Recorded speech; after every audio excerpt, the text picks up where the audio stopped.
A successful attack against the king almost always requires us to get the queen involved in it, but this is easier said than done, because the queen, even though it's a very powerful piece, is also very vulnerable to the attack of the opponent's pieces. We're going to study this theme through some classic games that every chess player should know. So without further ado, let's dive in. To start with, we have this position from the game Alekhine-Lasker, 2 world champions, and it's very clear that Alekhine has an interesting initiative on the king. So he has 2 very strong pieces that are involved in the attack against the king. He has this wonderful light square bishop on b3, directly aiming at f7, pinning the pawn against that poor king on g8, and also the knight on f5, which is on a very nice outpost there, right? Well, very close to the position of the king too. So this is a hint that you might need more firepower. I mean, you have 2 minor pieces directly involved in what could be a very dangerous attack, but you need something more, of course. It's not enough. But at the same time, well, of course, you like to bring the queen, but it doesn't seem to be so easy. Because, as we were saying, it's very hard to get the queen involved if the opponent's pieces just defend all the possible squares to which the queen could go. And the queen can never step onto one of those squares, of course, because it's just too valuable. So Alekhine found a very nice maneuver to get it closer. And it's quite amazing. He plays queen d6. An indirect route. He's going to the king side, but through d6 and then g3. He wants to get the queen to g3, where it will be very well coordinated with his knight too. I mean, the knight on f5 is already hitting the pawn on g7, and the queen will be doing the same with some checkmate threats. Now, another indication here for Alekhine that this might be available is that black's queen is way off the defense. Black put the queen on b6, just intending to get the rooks to the center, to connect the rooks, but the queen just got into a very bad situation where it's just far off from the defense. And now Lasker has to make a decision. It's not that easy to keep the knights in place, because if he plays rook f8, for example, there's this annoying check, knight e7 check, that leaves the knight on e5 hanging. If king h8, queen takes e5. It's true that black can still get his knight back by means of pinning the knight on e7 with knight g8. But white has a nice answer in knight d5, attacking the queen on b6, and after rook takes e5, knight takes b6, a takes b6, bishop takes f7, white ends up winning a pawn. Doesn't seem to be that much, but it's a very important pawn, and in the endgame that lies ahead, white has a very clear advantage. So that's the problem with playing rook f8 right away. So what did Lasker do? Knight e to d7. But then we have the freedom to get the queen to g3 at any point. What else could have been done? Well, if the other knight goes to d7 to support the knight on e5, then these 2 knights are in trouble. White can play f4, and if the knight on e5 moves, then the knight on d7 is just hanging. So black is definitely losing one of these 2 knights. They look solid, but they are so dependent on each other that if any of them move, well, the other is lost. So knight g6 was another option to at least have the knight close, but then there's knight h6 check. Very annoying because it coordinates very well with the bishop, and that almost makes it mandatory to take with the pawn. But then after queen takes f6, no one could be proud of black's position, really. And the knight is clearly inferior to the bishop here, and black's pawn structure on the king side is completely wrecked. So after queen d6, Lasker felt obliged to go knight e to d7. Alekhine just keeps playing natural moves, rooks to the center, open files, rook a to d8, and now no one's stopping Alekhine from completing his maneuver. And if you compare this to the initial position when it was so hard to get the queen involved, now we have a lot of firepower against that king. So we have the queen and the knight. The bishop is always going to be a dangerous piece too. There's not much more than just playing g6 here. And this next move is probably my favorite move from this game because it's just so subtle. White plays the seemingly not so important move Queen g5, but it's very deep because it doesn't allow black's pieces to get close. Let's see, if white just plays any random move like h3 for example, black could hope to get the queen close. The knight also can go to c5, maybe attacking the bishop on b3, but queen a5 here will be quite good. The queen is getting close to the defense, trying to be traded for the other queen, and for the time being, black just threatens to take the knight. And Alekhine didn't want to do anything with this. Knight c5 is also going to be an option, harassing this bishop, which is so well placed. So what did Alekhine do? He plays queen g5, which basically stops all those ideas. The queen can't really come here because of the discovered checks, which just result in us winning the queen. And at the same time, knight c5 just leaves the knight on f6 hanging. So queen g5 gets the queen slightly closer, but most importantly, he's basically stopping all of black's ideas to get the pieces to the defense and trying to remove our attackers. So very, very deep move that still pushes the attack forwards. And well, Lasker plays king h8. He's probably feeling like he has a lot of trouble getting pieces close. Knight d6, immediately attacking f7. King g7 to defend the pawn. It almost feels like black has absolutely no plan. And Alekhine just goes forwards. e4, very powerful move, threatening e5, threatening rook d3, getting the rook to the king side via rook lift, as we saw in this other video. So black just goes back, which is kind of sad, but it's not like there were that many options already. And Alekhine goes rook d3. So now we count on the queen, the knight, the bishop, the rook is getting close too. And here, well, Lasker makes a big mistake, even though the position is close to losing. Rook f3 is already a big threat.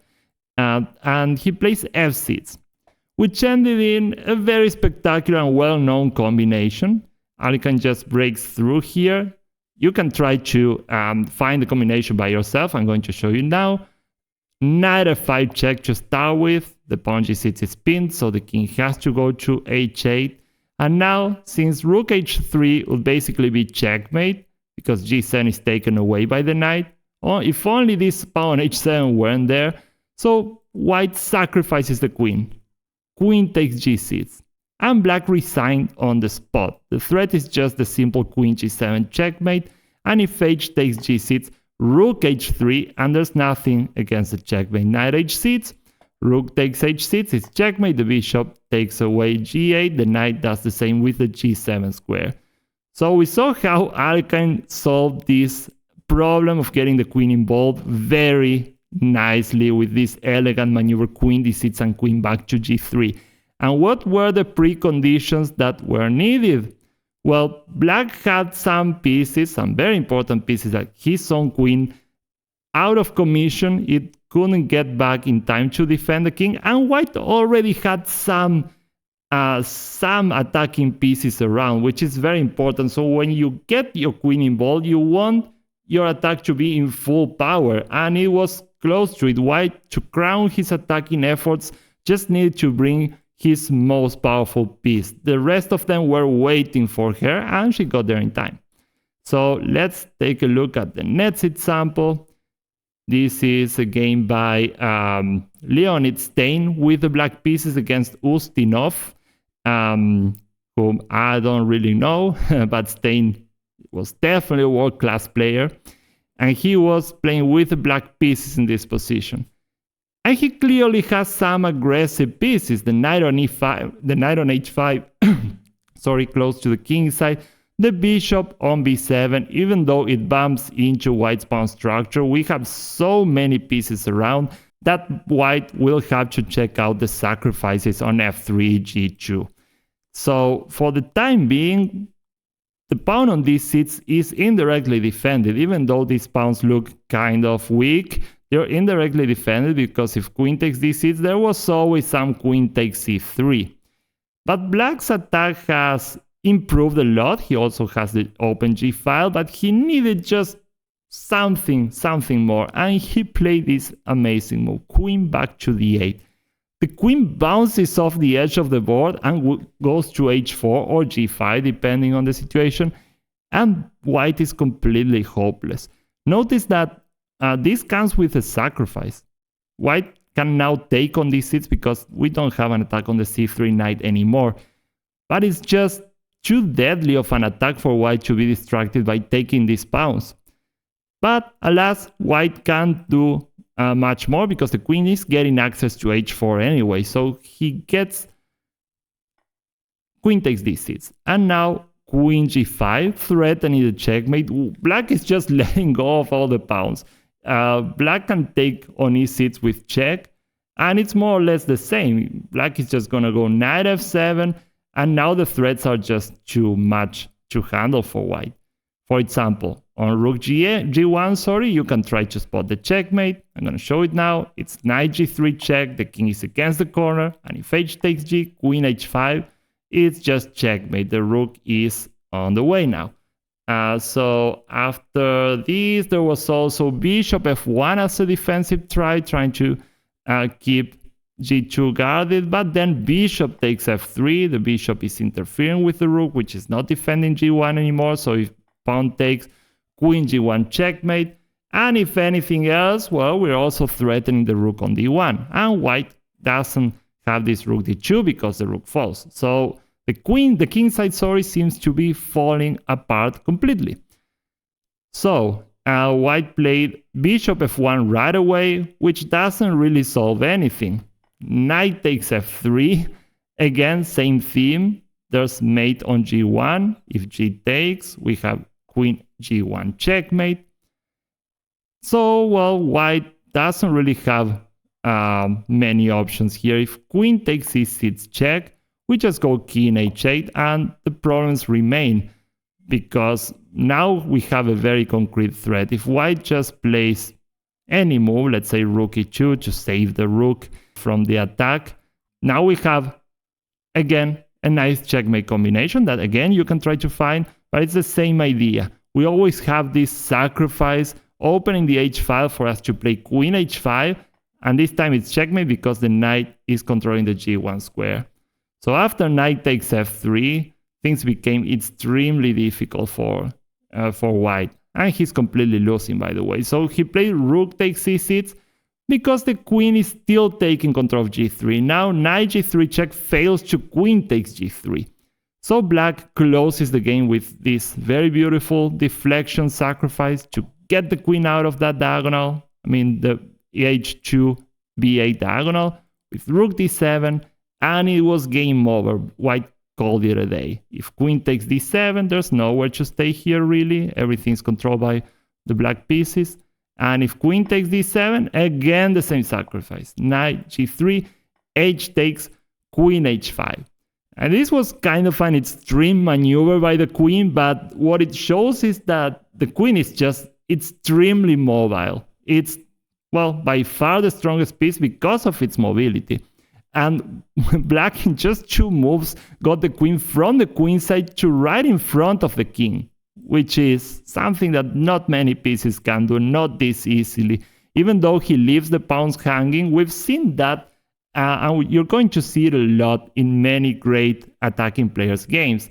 They find the right time to give up a pawn or two just to get some more pieces involved. In this case, well, the most important one. Let's see one more example, and this one is an absolute classic that everyone should know.